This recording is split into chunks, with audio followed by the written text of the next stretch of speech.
కొత్త Aadhaar card app తీసుకొచ్చారు. ఒక కొత్త ఆధార్ యాప్ అయితే లాంచ్ అయిందన్నమాట. ఈ కొత్త ఆధార్ యాప్ వీళ్ళు చెప్పే అప్లికేషన్ని ఇన్స్టాల్ చేద్దాం.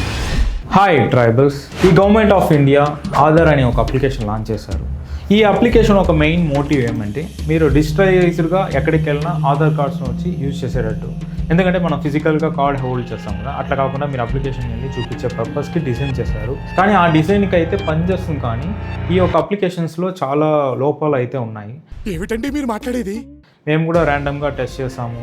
ఎలా అంటే ఒక 2 అనదర్ పీపుల్స్ ఆధార్ కార్డ్ తీసి లింక్ చేసే ఒకే అప్లికేషన్ అకౌంట్లో అయితే లింక్ అవుతున్నాయి. అది కాకుండా ఒక సెక్యూరిటీ చెక్స్ లేవు. అది ఎలా ఒక ఫేస్ మాత్రం స్కాన్ చేసి ఒక పర్సన్ ఒక ఆధార్ కార్డ్ వచ్చి డిఫాల్ట్గా ఇంకొక అప్లికేషన్స్లోనే యాడ్ అవుతున్నాయి అయితే అర్థం కాలేదు.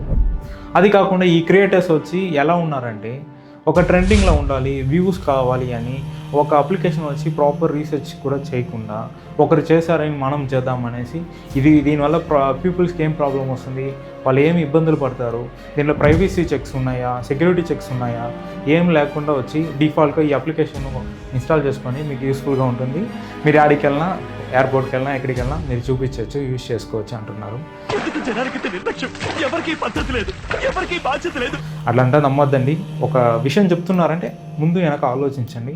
అప్లికేషన్ మీకు యూజ్ అవుతుందా లేదా, అప్లికేషన్లో ఏమైనా ప్రాబ్లమ్స్ ఉన్నాయా, లేకపోతే డిఫాల్ట్గా వెళ్ళి iOS స్టోరు లేకపోతే ప్లే స్టోర్లో వెళ్ళారంటే ఆల్రెడీ కొంతమంది డెవలపర్స్ ఉంటారు, కింద కమెంట్స్ చేస్తారు.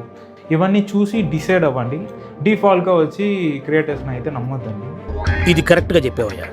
మా పాయింట్ ఆఫ్ వ్యూ ఏమంటే ఏ ఒక అప్లికేషన్ వాడాలన్నప్పుడు చూసి వాడండి. ఆ డిఫాల్ట్గా రేటింగ్స్ ఇస్తారు, ఆ రేటింగ్స్ చూసి కామెంట్స్ చూసి దాని తర్వాత ఒక అప్లికేషన్ ఇన్స్టాల్ చేసుకొని మీరు డిఫాల్ట్గా ఒక క్రియేటర్స్ చెప్పారనేసి మీరు వాడారంటే ఇప్పుడు ఇంత వెల్ ఎడ్యుకేటెడ్గా ఉన్నా కూడా సైబర్ అటాక్స్ ఎక్కువ జరుగుతున్నాయి. దానివల్ల ఆ అటాక్స్లో మీరు లాక్ అవ్వకుండా మిమ్మల్ని మీరు ప్రొటెక్ట్ చేసుకోండి. ఇలాంటి యూస్ఫుల్ కంటెంట్స్ కావాలంటే మన ఛానల్ని సబ్స్క్రైబ్ చేసుకోండి, సపోర్ట్ చేయండి.